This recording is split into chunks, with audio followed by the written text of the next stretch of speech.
Welcome, everyone. I'm Chris Rolks, Stetson's 10th president. It's my honor and privilege to welcome you this afternoon to Rolks Report Live. This is our first hybrid Rolks Report Live, as I am coming to you from Lee's Garage in the Cub. We also have a nice sized audience here, not only in person, but also tuning in remotely. Welcome. As I do in many public remarks recently, I'd like to give away a couple of Rolks bobbleheads, and I think we have a couple of birthdays that are right in and around now. So I think we have one here, back here, correct? And I believe Rita Tovar Royer has a birthday coming up, isn't that correct?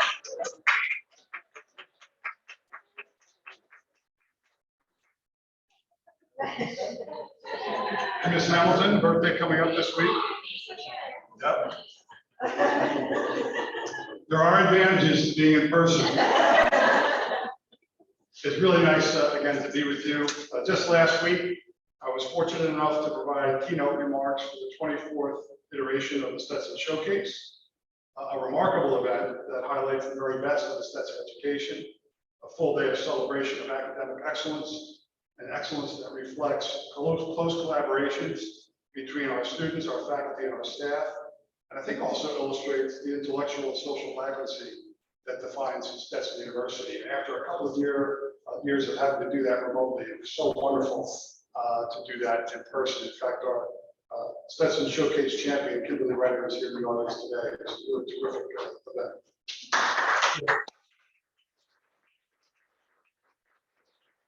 The theme of this year's showcase was very appropriate: resilience, resurgence, and revival. What an appropriate title, given what all of higher education, and certainly Stetson, has endured over the last couple of years. Resilience, resurgence, revival. As we reflect collectively on where we have been and where we hope to go as a community, it strikes me that these three words, resilience, resurgence, revival, are also fully appropriate today as we continue our work in establishing strategic priorities for our beloved community as we think about the landscape over the next 3 to 5 years. As the global COVID-19 pandemic penetrated the United States in early 2020, colleges and universities found themselves scrambling to address an ongoing public health crisis. In the spring 2020 semester, emergency task forces were established, many campuses were shut down, faculty moved their instruction to virtual formats, and the entire higher education industry braced itself for the inevitable fallout financially. In some cases, investments in technology, internet access, and innovations in teaching and learning had led to new ways of delivering high-quality instruction to students in hybrid and virtual learning environments. We're trying that right here today in a hybrid environment. In other cases, students and families have turned to litigation, actually demanding tuition refunds, arguing that colleges and universities have engaged in some form of breach of contract by not providing fully in-person instructional environment and failing to provide the quality of instruction that was promised. In addition to having to invest additional resources in classroom technology, ventilation, and personal protective equipment, additional financial aid to those families in need, colleges and universities continue to address the lingering revenue shortfalls as we emerge from this global pandemic. And of course, we continue to think about cost-effective and potent ways to deliver instruction, all the while trying to meet an increasingly complex set of demands in our communities, not the least of which is mental and physical health, access and affordability, particularly for underserved populations, and an extraordinary period of uncertainty marked by global military conflict, seemingly a form of paralysis among many of our governing bodies, exceptionally high rates of inflation for goods and services that impact us all, and an overall socio-political environment that is marked by divisiveness and unprecedented partisanship. Moreover, unemployment, underemployment, and the Great Resignation have made it exceptionally difficult, particularly for lower income families and students, to sustain their investments in post-secondary education. The CARES Act and HERF funding certainly has helped a great deal in navigating the pandemic. Nonetheless, enrollment uncertainty coupled with a lingering pandemic and high rates of inflation present ongoing and complex challenges for higher education, and certainly for Stetson.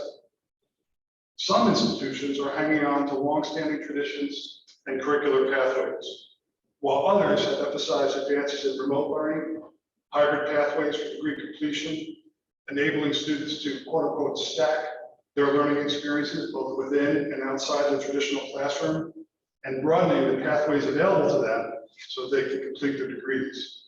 This is also coupled with a whole host of other innovative practices. To help illustrate that I am not alone in my assessment that higher education is at indeed a crossroads, let's reflect on some of the most recent book titles in the literature on American higher education. Crisis in American Education, a plan to save small liberal arts colleges in America by Docking and Curtin. American Higher Education in Crisis, ? What everyone needs to know. This is written by Goldie Blumenstick. Some of you may be familiar with her work on higher education. The Great Upheaval, Higher Education's Past, Present, and Uncertain Future. This book will be in the FSEM that I teach this fall on American higher education. Higher education, how colleges are wasting our money and failing our kids by Hacker and Dreyfus. The college devaluation crisis, market disruption, diminishing return on investment, and an alternative future of learning by Wingard. Is college worth it? The broken promise of higher education by former Secretary of Education, William Bennett. The attack on higher education, the dissolution of the American University by Ronald Musto. And of course, many of us are familiar with the work of Harvard economist Clayton Christensen, who boldly predicted a decade ago that as many half of the colleges and universities in the United States would close or merge within a decade. Though Christensen's dire predictions have not been realized, it is worth noting that over the last 5 years, over 50 colleges and universities have in fact closed or merged. Some of these names may be familiar to you. Mills College in California, Mount Ida College and Wheelock College in Massachusetts, Concordia College in New York, Green Mountain College in Vermont, to name just a few. Again, those 3 words: resurgence, resilience, revival. What does this evolving higher education landscape mean for Stetson University? A community, both here and in Gulfport, that is navigating a once-in-a-century set of challenges over the last 2 years, and in my view, has done so with kindness, with empathy, and with shared ownership over our challenges and our opportunities. What do all of these dire predictions and critiques mean for our beloved Stetson University? I'll reflect a bit on the remarks that I made at the Stetson Showcase by digging in a bit to a little bit of history. John Dewey, perhaps the most famous historian of American education and philosopher of American higher education, argued, for education to be successful, it is necessary that people participate in democratic forms of life. And the mark of a free person is one who can frame and execute purposes of her or his own. Dewey, of course, himself put these ideas into practice at what is now known as the Chicago Laboratory School, and indicated 3 central questions after the first few months of the opening of that school. And I think these questions are highly relevant today. Dewey asked over a century ago, what can be done and how can it be done to bring the school into closer relation with the home and neighborhood life, instead of having the school be a place where the student solely comes to learn lessons. Secondly, what can be done in the way of introducing subject matter in history, science, and art, and other subjects that shall have a positive value and real significance in the student's own life. And finally, how can mastering the ability to read, write, and use figures intelligently be carried on with everyday experience, and be carried on in such a way that the student shall feel their necessity through their connection with subjects which appeal to him or to her on their own account. Again, although writing over a century ago, Dewey's questions are just as relevant today, in my view. They are especially relevant for higher education institutions, and may I be so bold to suggest they're vitally important for Stetson University, as we are about to conclude our 139th academic year. and we are about to chart our strategic priorities for the next 3 to 5 years. It is my belief that Dewey's questions are not easily answered, but if educators, as everyone in this room and many on the screen, it's my belief that if educators adhere to guiding principles of democracy and intellectual integrity, if we focus on bridging any perceived or real gaps between theory and practice, and perhaps most importantly, if we remain laser focused, and I mean laser focused, on how students learn and how best to help them learn, I am fully confident that we will realize good outcomes for our students. Having just experienced the Stetson Showcase, and as I continue to attend academic award ceremonies across the university, yes, it is that time of year. Many of us are triple booked going to these wonderful celebrations of academic excellence. All of these experiences illustrate to me that Stetson is not only alive and well, it is also an institution that is tackling Dewey's central questions quite admirably. Our faculty and our students are tackling some of the most pressing challenges of our time. Take, for example, when one glances at the Stetson Showcase topics. Here they were: guns and democracy, barriers to healthcare in Spring Hill and Pearson. For those not familiar, that's right in our own neighborhood. The relationship between sleep and interpersonal relationships, climate change and the Florida mangroves, alcohol use and student academic performance, examination of Black history, again, right here in our backyard in Volusia County, and the power of digital storytelling, the impact of COVID-19 on cognitive decline. These are indeed important topics, and this work by our students and by our faculty reflects high impact practices. The National Survey on Student Engagement identifies high impact practices and asks the questions about how students rate the following programs and activities. First, and I would argue very important for Stetson, and I'll talk more about this in a moment, what is the quality of the first year learning and living experience? That's a high impact practice, right? Students rate that highly. That's a high impact practice. Students rate this highly: the number of opportunities students have to do service or community-based learning. Third, the quality of research opportunities side by side with faculty. Showcase illustrates that. The quality of opportunities to study globally and to do internships and other field experiences. And finally, how do students rate the quality of a culminating senior experience? COVID-19, needless to say, has made it much more difficult for residential colleges and universities to deliver on these high quality, high impact practices. In addition, there are a number of factors that make delivering this type of high impact education more difficult. And in my view, there are forces beyond the higher education landscape that are impeding our pursuit of excellence.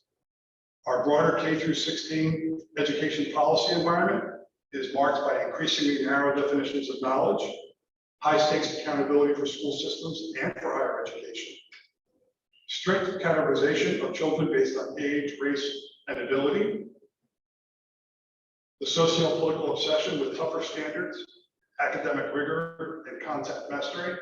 All of this has required a test-driven curriculum that has parents scrambling to Kumon and Sylvan Learning Centers, Stanley Kaplan, and Princeton Review. These are the students we are now receiving in our institutions, and the challenges we confront in educating them differently and, more importantly, effectively, are very real. But do not despair. Do not despair. A long-held premise of the liberal arts is the need to focus on those intellectual achievements that enable students to lead society judiciously to good ends. This is precisely our goal as educators, to facilitate the intellectual and professional growth of ethical, informed, and intelligent students who are prepared to tackle the world's most pressing problems. But again, the challenges are real. We live in an extraordinarily fast-paced, globally interconnected, and complex world. As well-known and controversial contemporary critic of higher education, Mark Taylor, has remarked in a recent article, and I quote, "Speed has become the measure of success. Faster chips, faster computers, faster networks, faster connectivity, faster news, faster communications, faster transactions, faster deals, faster delivery, faster product cycles, faster brains, and faster hits. Why are we so obsessed with speed? And why can't we break its spell? Taylor further asserts that many of our higher education institutions are succumbing to what he calls hyper-specialization and vocationalization. In other words, just teach our students to be focused on one thing, get them to do it really, really well. We'll end up making a decent living. They will be happy, and our students will be contributing members of society and to the institutions from which they came. Stetson students are much more than that, and we need them to be much more than that.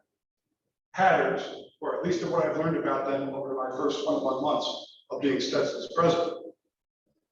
Our Hatter Nation, with their exposure to first-rate faculty, their engagement in tackling challenges and opportunities that matter to them and to their communities, their commitment to bridging any gaps between theory and practice. Again, close intellectual relationships our students foster with their teachers and with each other. Exposure to what I like to call high engagement, high consciousness, high interconnectedness education. That is what Stetson students attain when they come to the land, to Gulfport, or the Tampa Law Center. And these are the kinds of students we want to prepare to lead the world moving forward. And we need to continue to get better at this form of education. Again, in the short, and may I say rather intense 21 months I spent as Stetson's 10th president, my sense, my deep sense, is that Stetson is doing or aspiring to do precisely the kinds of things I know have been most potent in my own personal pursuit of lifelong learning. As I indicated to our community when I was introduced to you as Stetson's 10th president, believe it or not, that was in November of 2019. What a ride it has been. I said then, and I will repeat it here, that my bottom line vision and hope for Stetson is that we will continue to make this form of education accessible to really smart, really engaging young people coming to us from a wide range of social, ethnic, geographic, and economic backgrounds. I also said back in November of 2019 that we were going to strive to make this education accessible and attainable. Just this year, for example, we have announced a Presidential Scholars Program, which seeks to meet the full demonstrated financial need of the top students in our admissions pool. We will need to continue to raise money to support scholarships, financial aid, and also improve our endowment so that we can make this magnificent enterprise accessible and affordable for generations to come. I also indicated back in November of 2019 that we would work diligently to strengthen Stetson's financial base so that this form of education can be preserved for future hires. I'm thrilled to report that our endowment, which has been expertly managed by our investment committee of the Board of Trustees, has now for the first time exceeded $400 million. It is also with humility and gratitude that I share with you that Stetson has had by far the best fundraising year in its history. The previous annual record was $28 million in 2018, and we are on pace to exceed $50 million in gifts and pledges this year. I share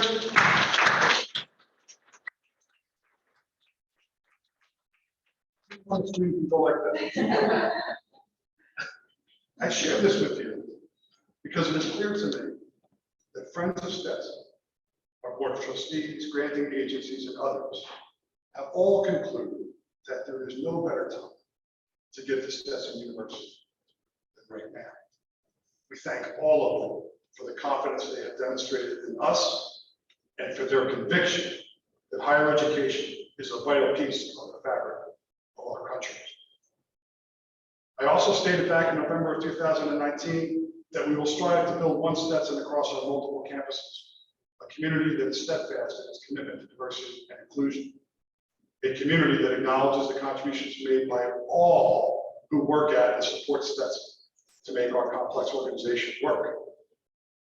We have appointed, toward this end, we have appointed our very first executive officer for diversity, inclusion, and collaboration, a creative joint appointment between the Deland campus and the College of Law, Carmen Johnson. In this work, we have tried to be particularly attentive To those at Stetson for whom these inflationary times have been incredibly impactful. As many of you may be aware, the state of Florida is moving to a required minimum wage of $15 an hour by the year 2026. Stetson achieved this last month, nearly 4 years ahead of the state mandate. I am proud that we have prioritized these important members of our community during this very challenging time. Needless to say, we have much more work to do to support these and others that deliver education and services to Stetson students, but this is very much a step in the right direction, especially given the financial challenges in the higher education landscape. I also stated in November of 2019 that we will stay laser focused on how students learn and how best to help them learn, providing rich and challenging experiences both within and outside the classroom. Again, I turn to Stetson Showcase, which provides ample evidence of such learning. And I know, in my mind and in my heart, that we will continue to get better and better at this magnificent enterprise as we move forward. Finally, I indicated in 2019 that we will be proactive, not reactive, in the rapidly changing higher education environment, and we will not shy away from challenges that inevitably will come. On this last point, challenges that inevitably will come, I'm afraid that I was perhaps a bit too prescient. Resilience, resurgence, revival. Resilience, resurgence, revival. Let me turn now. I don't know if the folks on the screen can see the PowerPoint presentation. I believe that they can. The audience here, we have 4 screens here in the room, so they can see it well. I have tentatively entitled our plans forward and have shared this with the Board of Trustees in very preliminary form. I've shared it with the President's Cabinet in very preliminary form. Shared it with the Faculty Senate in preliminary form. And now I share it with you today in its draft and preliminary form. As I was reflecting on Stetson, and I hear this often among our constituents, Stetson is like this gem. It's this gem, it's in Central Florida, but it's a little hidden. It's a little hidden, and not enough people know about us. Right? Because a lot of good things happen here. If only the world knew how good we were. Right? So I intended entitled this From Florida Gem to National Treasure. That does not happen overnight. So I'm calling phase 1, how do we obtain top ranking in the South? Right? So top regional rankings in the South. We are classified as a small regional university, and I'll talk more about the rankings in a moment. Let me make one disclaimer. I am not obsessed with rankings. I am not obsessed with rankings. However, if you look at some of the more prominent rankings, and those rankings actually, and the way they do the methodology actually applies to a need at your university or at your college, it's okay to teach to the test. Right? If we're not retaining students in year 1 to year 2, and that's an important thing, why not teach that test? Right? If we're not having a strong alumni getting rate, it's okay to teach to the test. So that's kind of my argument here. So I'm not succumbing to the rankings, but I think there are a few that make good sense for Stetson to be tackling so that we can obtain top rankings in the South region. Now I'm going to be challenged. Let's see if I can do this. Good.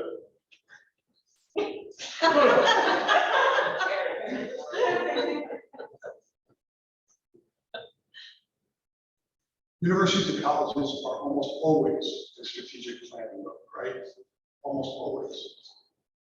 And what happens sometimes is that the prior plan, for which there has not been careful measurement, has been sort of abandoned for the next plan.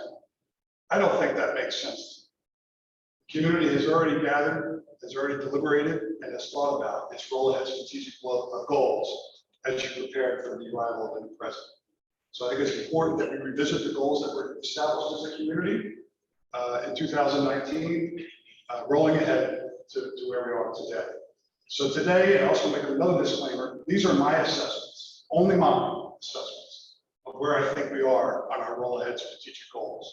Others in our community may feel differently about our progress points, but I have been devouring volumes and volumes of data. I've been doing intense listening at Stetson, meeting with faculty, meeting with students, so these are my assessments of where we are at the moment. The World goal was learning excellence.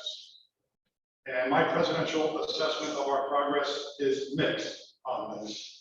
I think we've made clear evidence that we do superbly well in academic competitions, whether that be in business ethics, the Roland George Investments Program, the Stetson Showcase, mock trials. Our students are demonstrating, in fact, that ability to bridge gaps between theory and practice and are competing at a national level to demonstrate that excellence. We should be commended for that, and we need to enhance that. Having said that, we do have stagnant and even declining retention and persistence rates at Stetson. COVID is to blame for the most recent stagnation, right? That has been an exceptionally difficult time for faculty, for students, for families. And so we've been hovering in the mid to high 70s from year 1 to year 2 retention. We actually saw even a further dip in that during COVID, but completely explainable by COVID. I also would argue that in my study that we may be misaligning faculty resources a bit, and I'll talk more about that in a moment.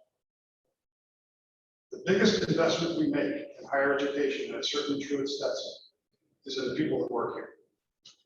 Right? It's at least 60% of our budget. We can talk about compensation and fringe benefits, et cetera. So how we deploy those resources, strikes me, is vitally important. So we always want to be looking carefully at how we deploy faculty resources, how we deploy staff resources, and I'll talk more about this in a moment, but how we deploy student time. Right? Time is our most valuable resource. So the decisions we make about deploying the people that work here, as well as the students that study here, strike me fundamental questions that we're going to want to tackle as a community. Demand, national reputation, and the value proposition. I promise not to sugarcoat my assessment here. I believe that our progress here is weak. What is the evidence that our progress on this has been weak? We have declining applicant pools. We have an increased acceptance rate. And those nasty rankings, we dropped the spot. We dropped the spot. Equity. Upon becoming president, I broadened this goal to operationally to include diversity, equity, and inclusion. My own personal assessment, and again, others in the community may differ. I believe our progress there has been strong. As I mentioned earlier, we've got our first ever executive officer, Carmen Johnson, shared between the DeLand campus and the College of Law. I believe that there have been significant advances to senior officer commitments that are published on the website, productive dialogue, and considerable faculty engagement on these issues. I also believe we made great progress with regard to financial transparency and translation. Again, my assessment, others may disagree. We've had regular and productive meetings with Senate Exec, Senate Finance Committee, regular and transparent communications around the financial implications of COVID. This, I believe, is an example of trying to be transparent. The Rolks report and live webinars. As you know, when COVID first hit, we did those weekly. We now do them bi-weekly. That was all because you cannot over-communicate in a crisis. Right? We don't always have the answers, but we're going to try our very best to be transparent about what we know at the moment. And of course, we've had weekly COVID communications, regular webinars, etc. I'm also pleased to report for those that are, I know people in the room know this, but those on the screen may not. We have had faculty membership now on board of trustee committees. The board is thrilled about how that's going, as are the faculty that are participating in those board committees. And I think that goes a long way toward transparency and translation. Advising and engagement. I think everyone in the Stetson University community, whether you're here in Gulfport or if you're in DeLand or at the Tampa Law Center, would argue that advising is so important in helping students reach their goals. My assessment there is our progress there is evolving. We still have uneven advising loads among our faculty.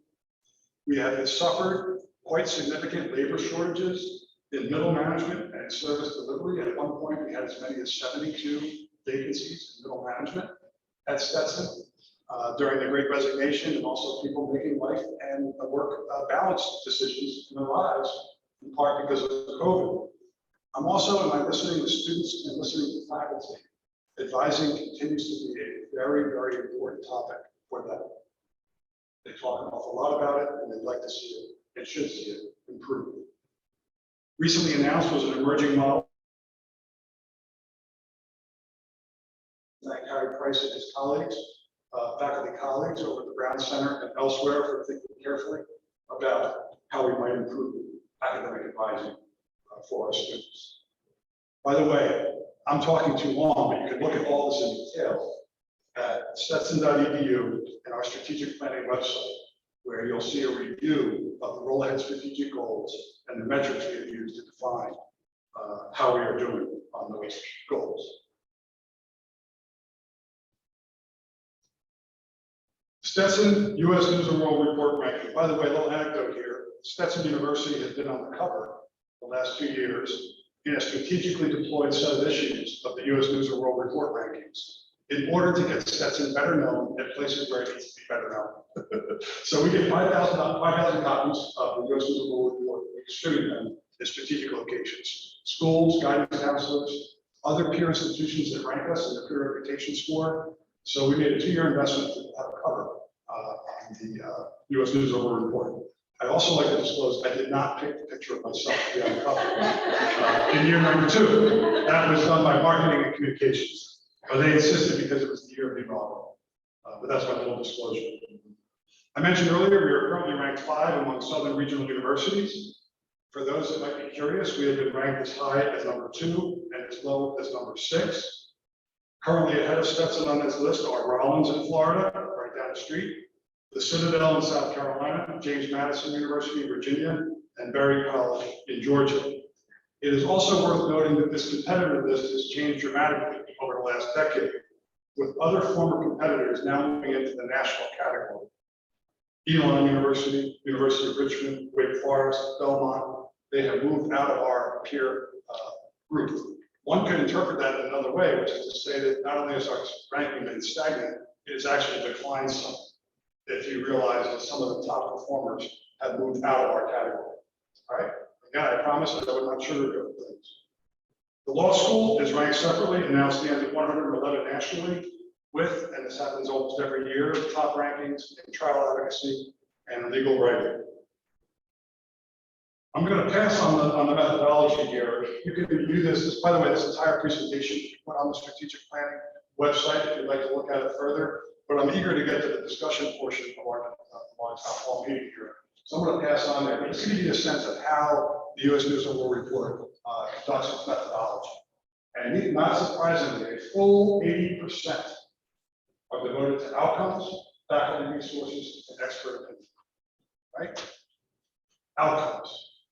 Student retention, student graduation rate. Let me repeat that. Outcomes. Student retention, student graduation rate. Can I say it one more time? Student retention, student graduation rate, outcomes. We've got to be laser focused on those things if we want to be serious about being top regional university in the South. So let's get to some, I hope, our ideas that will resonate with the community. And if not, I know this community will tell me that it doesn't resonate with them. But I think it's vitally important. Remember that I talked about high impact practices. Well, how we deploy faculty resources in that first year is such an important decision, right?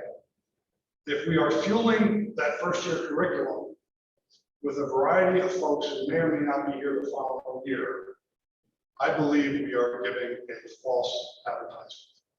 What do I mean by that? If I'm a first year student and I know I'm going to take an SM, I'm going to take an SM typically as a full-time member of our faculty, if you're a tenured fellowship faculty, or in my case, a full-time administrator that's here, psychologically invested in the community, hopefully knows their way around the land, knows their way around the resources on the campus, etc. 60% of the time, first-year students are taking 100-level courses with faculty that may or may not be here the following year. We've got to think about that. We've got to think about that, and we've got to resource that, I think, properly. Right? If you want to hang on to that student from year 1 to year 2, you better deliver on what you promised you were going to deliver. Are you with me? Yes. Good. So what are we going to do? Well, I'd like to incentivize full-time tenured faculty to teach the first-year seminar. Right now, the stipend is quite modest. It's $100. I'd like to double that stipend to incentivize faculty to teach in that course. It's a vitally important course. That course is where we teach students how to navigate college, We teach students about the Deland community, we teach students about the resources that are available to them, and they ought to be taught to the extent we possibly can by full-time members of our faculty who know the place well. That can be done, in my view, fairly simply with some budget reallocations that can be done as early as the fall of 2023. Increasingly so, the residential living and learning environment matters to young people and it matters to families. Stetson has made some extraordinary investments in the physical plant over the last decade to good effect. Look at where we're standing right now in these garages. This is extraordinary space, vibrant. Students are here at all hours of the day, engaging with one another and engaging with community members, including the faculty. We built an extraordinary new welcome center for Rolks, right? We are about to open the CC and Hyatt Brown Hall for Health and Innovation this fall, right? So considerable investments have been made in our physical plant. It's my view that the next set of investments that need to be made are going to have to be made in our residential and living environment because people care where they lay their head at night. Now, let me be clear, we're not going to build lazy rivers and climbing walls, right? But what we are going to do with help Larry Carell, Hughes, and others in class is we're going to do a residential audit of every single bed on campus, paying particular attention to the first year living and learning environment, right? So if the shower isn't working, we're going to make it work, right? If the light fixtures need repair, we're going to repair it, right? If the mattress has a spring coil that's sticking out, we're going to replace it, right? Again, I've been told I have to speak more loudly. Is that better? I'm getting a little excited, this I think is an important set of investments, but we're not going to just willy-nilly do this. We're going to do a comprehensive audit of every single bed on campus to better understand does the fire suppression equipment work, do the bathrooms work effectively, is there adequate lighting outside the building, right? All these kinds of things we will look at. And again, I thank class and our buildings and grounds folks for engaging in that in real time. We also need to provide some attention to Greek life at Stetson University. In my view, Greek life is potentially a signature offering at Stetson University, but a national trend would suggest that fraternity and sorority participation is actually declining. At Stetson, it's particularly true among fraternities, less so among sororities. Like I said earlier, we have to do a heads and beds analysis there and a buildings and grounds analysis of our fraternity. And our interfraternity council is looking at this very carefully as we speak. Students are saying to us that maybe they don't want to live there, they like a chapter, or I don't want to live there in its current condition.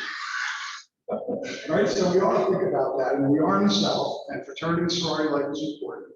What's another rationale for wanting to spend some attention on this? The retention rate among Greek affiliated students is much higher than those that are not. Now, that says something about belonging, that says something about affiliation. It could be other things in which you're engaged, but we've got a pretty strong track record here at Stetson of retaining students that do engage in Greek life. And of course, they also provide important services to our community. So we do want to pay attention to Greek life moving forward. And I mentioned this already, we will do a systematic study of all our heads and beds. That should be forthcoming by the fall. And I think that will be quite revealing to the community. It is not as though we haven't invested anything. We have invested, but we haven't invested comprehensively and as systematically as we need to in our living arrangements. I'm now going to talk briefly about what I consider a fairly bold proposal. This has not been vetted with the full faculty. It has been vetted with the faculty senate, the board of trustees, and other audiences. Please know this is preliminary, but this is pretty bold. Pretty bold, so you can take out your darts and throw them at the end of the sermon, but I think that this is something that's worth taking a look at. Remember I mentioned earlier that how we allocate faculty time is the most important investment that we make. Similarly, how we allocate students to those classes, those faculty, is equally as important. So let's think about that for a minute. How do we modernize and redeploy faculty teaching loads to facilitate authentic and deep connections between faculty and students? If you read the most recent faculty satisfaction survey, you see again, the faculty are loud and clear on this, that they don't feel as though they have the right amount of time in their schedules to be able to do the most potent kinds of forms of learning with their students. They would like to do more advising. They would like to do more side-by-side research with their students. They would like to get to know all of their students very, very well. Well, the current teaching load at Stetson for full-time tenure track faculty is 3-3. What I envision us having conversations about is, could we envision a 3-2, what I call +1 teaching load, where we actually give faculty credit for the intensively mentored experiences that they provide for our students. That is labor-intensive work to do it well. So let's make sure that faculty get some credit for that in their workloads, right? So what's the +1? In the faculty teaching loads intended to reallocate faculty time for close mentoring of students, passion research projects, community-based learning, interdisciplinary, multidisciplinary collaboration, career research advisement, perhaps even asynchronous online course development, and other exciting innovations that the faculty themselves may envision. Right? So we want to unleash the creativity of the faculty, unleash their passion for close intellectual relationships with students, and see what we come up with. I think it can be profoundly exciting.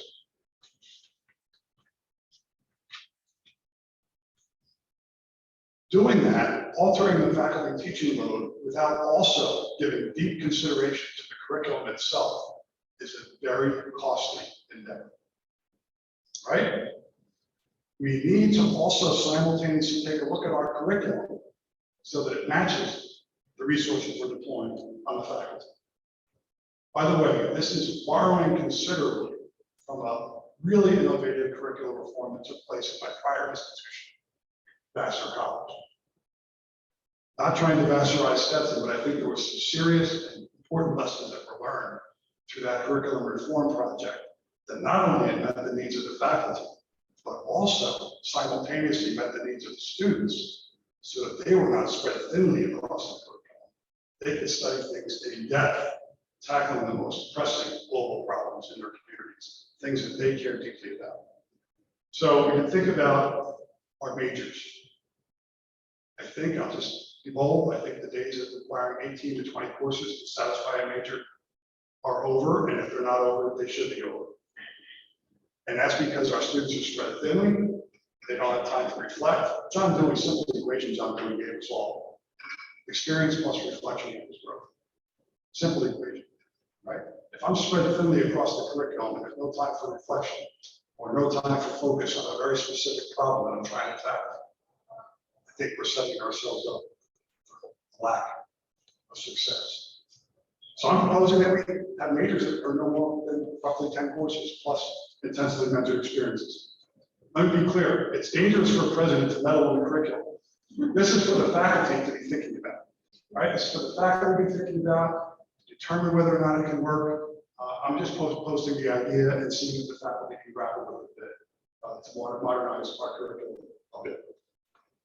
I also think this frees up our students to really get a broad liberal arts education, which we want them to get, because they're not focused on a single discipline. They're simply going to have intensity in a single discipline, but they're also going to have the opportunity to take courses outside their own areas of particular interest, which I think makes you a better and more liberally educated person. Okay? I have 15 minutes left, so I really am inclined to just cut to the last slide, because you might be interested in facilities. I already spoke a little bit about our aspirations in residential life, and this is top of the list. We need to establish a standard of quality for all residential living spaces, particularly for first-year students, and we also need to be contemplating renewal of our Greek life spaces. We've also already targeted buildings. We are an 1883 campus, and some of our buildings lack ADA accessibility and are not up to code. We have targeted the Evans Center and Elizabeth Hall as our first targets for those accessibility projects. Needless to say, the curriculum and our resources and our investments ought to be attentive to the most pressing problems in our globe. Some of that is around the environment. So environmental sustainability, look at our HVAC systems and our building envelopes. We, of course, also want to look aspirationally. We want to study the scope, feasibility, location, potential town-down connections, and interdisciplinary potential for a performing arts center, which has been a 3-decade-long desire among faculty and others at Stetson University. And again, this is a presidential idea. It's not been fully vetted. I'm also reimagining the repurposing of Cummings Gymnasium as a possible space for social and political discourse and cross-cultural understanding. It is a beautiful space. I'm delighted that it was not torn down as it became contemplated for removal. It's in the historic district. And boy, are we struggling as a country to have socio-political discourse across difference. So our spaces and our curriculum ought to be attentive to that problem. Stetson also has a long and rich history in public and political polling. You may recall the days of T. Wayne Bailey and his ability to bridge gaps between the Democrats and the Republicans. We have socio-political diversity right here in Central Florida, and we have it right here in Stetson. Let's capitalize on that demonstrable strength by reimagining Cummings Gymnasium. I'm going to stop there, but I do have one final, rather evangelical call to what I think we need to be doing together. Preach. Did you say brief? Preach. Preach. Thank you. I will try.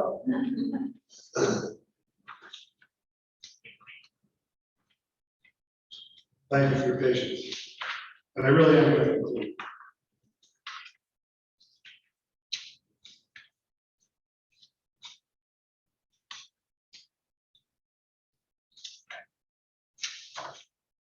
Good. Found it.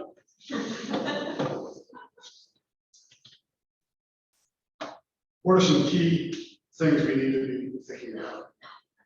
We need to sort out whatever lingering challenges we might have around shared government. Arrived at Stetson with a clear understanding that there have been some impasses around shared governance that have lasted for a decade or more. We are at the cusp of coming to a conclusion on some of those impasses, and I think that's very healthy for our community. Let's ride that wave of goodwill as long as possible. Moving forward, we must redouble our efforts around student retention and success. If we do not retain our students from year 1 to year 2, we are certainly not bringing them to graduation. When we admit a student, when we admit a Stetson student, let's all commit ourselves to seeing them through to the conclusion of their undergraduate education, doing everything we possibly can to ensure their success. Without it, we are not going to become the top regional university in the South, which is a step, much needed step to becoming a national treasure. We must engage our alumni more proactively and at greater rates. We have over 40,000 living alumni that care deeply about Stetson, and we need to capitalize on that care and ask them to give back with their expertise, their lived experiences, and I won't be shy, also with their resources. Spoke about this earlier. We must balance our investments in deferred maintenance. Again, we are an 1883 campus, and we do have some accessibility and safety improvements that must be made. We must balance these investments with our investments in aspirational facilities, such as the Performance Hall, residential living and learning, including Greek life, athletic competition spaces, and the like. We must create a sustainable and effective academic advising model that is attentive to the wide range of needs and goals of our students, so that we can assist them in their pursuit of both a degree and their pursuit of life after Stetson. Mental and physical wellness must be a priority for Stetson, for our students, for our faculty, our staff, and our community. Why? We all know that without wellness, our journey to academic success, persistence, and personal fulfillment will be compromised. I also think as a community, as reflected in some of my earlier bolder curricular proposals, we need to articulate clear and attainable pathways to degree completion and come to some common understanding as a community on what we mean by academic rigor, what we mean by academic excellence, and the like. And finally, we must deliver on our mission, and we must deliver on what we promise our students and their families when they become part of Hatter Nation. By the way, the first year experience begins at the time the student deposits. Doesn't start when they come to orientation. It starts when they deposit. Right? Much better chance of keeping them if we have that mindset moving forward. Resilience, resurgence, revival. Go Hatter.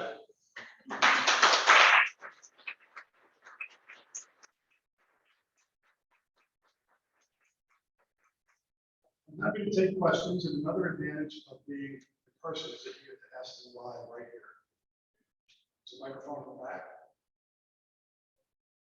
And there may also be some questions online as well. Are there any questions in the room? Yes, in the back. I'm over there. Well, we've had this conversation with Performing Arts Centers in my mind for several years now. I'm curious as to what kind of reactions you've gotten floating this out to the trustees and alumni.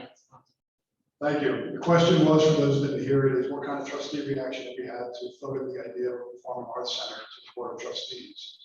And I think it's safe to say that it has been positive, and it's in part because of the extraordinary enthusiasm of our new dean of the School of Music, Washington Garcia, and the confidence that he has put in them that he will be able to raise the resources necessary to do it, and also because of his commitment to the interdisciplinary components of the performing arts space.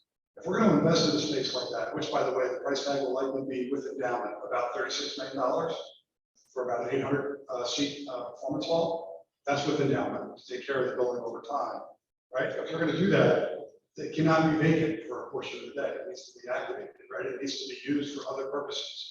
One can imagine Stetson being the location for a gubernatorial debate or a national debate. Stetson could imagine a mock trial taking place there. Stetson could imagine that being a gathering space with 850 new students, college students, first time in college students, right? So the board has been persuaded, I think, initially by Washington's enthusiasm and vision, as well as the faculty's vision for this. Let's make no mistake about it. Enrollment also needs to support the Performing Arts Center. So at its peak, the Stetson School of Music had about 260 students enrolled. Right now, we're hovering about 180, 190.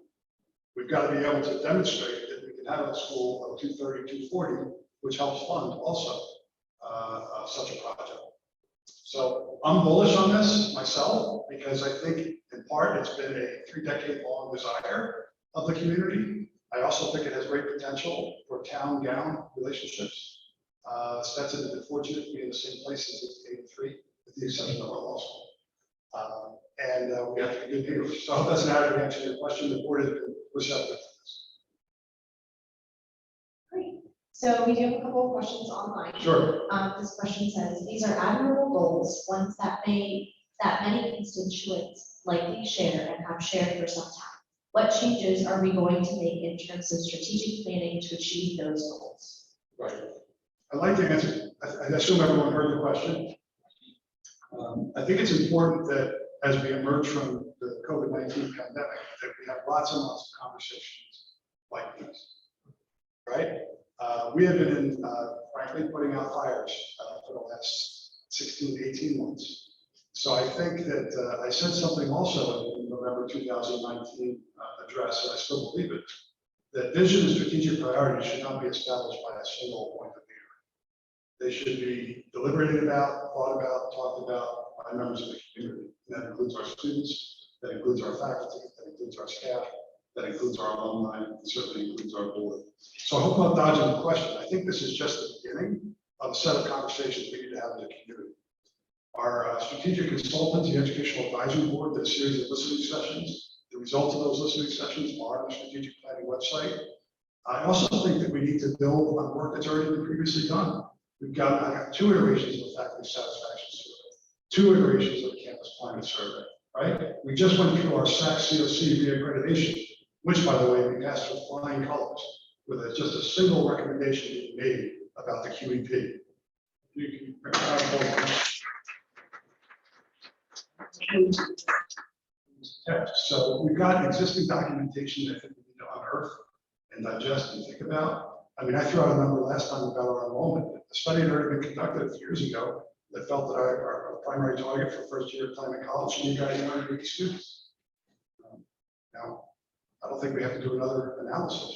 We already did it, right? Now let's just get those 880 students here, right? And let's retain them and let's bring them to graduation. Any questions in the room? We have a couple more online. Great. Okay, perfect. So this question asks, in order to retain those top tier students, will Stetson now allow them to stack their scholarships? Yes, It's very important that students, again, with the increasing cost of higher education, that students be able to use whatever resources they can are available to them in the form of a Pell Grant, and these are low income students, great futures, ease, loans, right? We want to keep that loan burden to a minimum. If we can all do that at all possible. I think we also have to be very careful in our allocation of every single financial aid dollar that we have. So for those who are listening carefully, you heard that we have prioritized trying to meet the full need of our top qualified students in our admissions pool to meet their full demonstrated need. That's not a cheap date. That's an expensive enterprise, but we think that's going to help promote retention, right? Because from year 1 to year 2, they won't be having a major bill that's unexpected. I hope that answers that question. Thank you. Another question asks, many are currently working 2 positions for a year or more without any clear plan to fill the position or upgrade the current employee for their extra effort. Will there be clear communication on the plan to rehire or reclassify these positions over the next year? Yes, question that those in here mentioned the vacancies that we had, which reached as high as 70 or 72 at one point this year. We are in fact chipping away at those. In fact, there's a number of jobs posted right now that are currently candidates are coming forward. What's interesting in this labor environment is that we're actually seeing a lot fewer candidates than we typically would see pre-COVID, right? So we don't want to just hire somebody to fill the spot. We want to make sure we get the person that fits right for Stetson. So yeah, systematically, we have a committee that is dedicated to looking at every single opening and prioritizing those that absolutely must be replaced. And again, ones that are life safety involved, we can't have fewer safety and security officers, we can't have fewer people and life safety issues and the like. So we do have a committee that works on that and prioritizes that. They recommend to me whether or not the position should be filled or not, and I either say yeah or nay. I have one more thing I'd like to say on that topic. We are going to have a modest surplus this year, despite having a lower than expected first time in college enrollment. That is due in part to the generosity of the federal government. It's also due in part, frankly, to the vacancy rate, right? The lapse salary that took place. So although it is challenging, and I commend everyone on the campus for the multiple hats you're wearing, although it is challenging to continue to do our work with fewer people doing it, it has also been beneficial from a bottom line budget perspective. So we're actually going to have a modest surplus in this fiscal year, which is frankly a bit of a surprise and good news. But not sustainable. Okay, I think that we have concluded our time today. I'll give you a topic that you can discuss amongst yourselves. Stetson. Have a good day.